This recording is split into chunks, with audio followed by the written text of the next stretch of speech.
There are a lot of words you might use to describe Carmen Steinbach: vivacious, determined, energetic, and above all, healthy.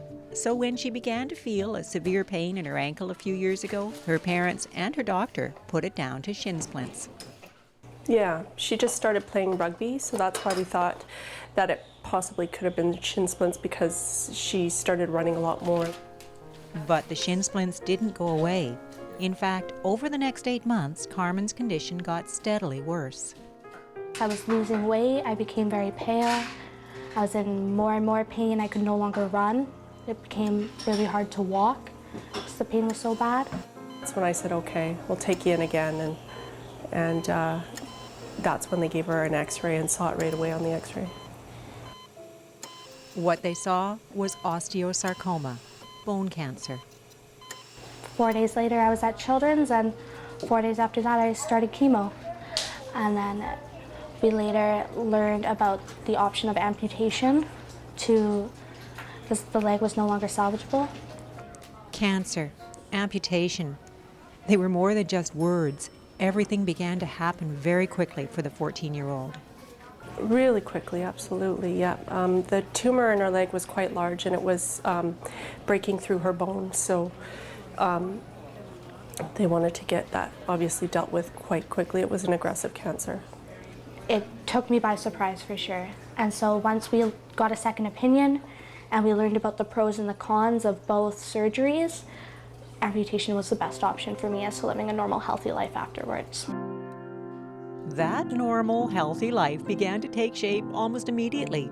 Carmen was up and around just 2 days after surgery, and she has approached whatever challenges she's faced with the same optimism and energy that she always has. Every day I'm learning new things about just learning how to walk again, learning how to dance again and climb ladders and all that stuff and run. It's kind of fun to relearn how to do everything and then get that chance to be proud of yourself.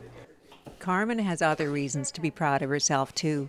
She's taken on the challenge of raising the awareness of childhood cancers and how research funding is allocated, a cause that she works for tirelessly.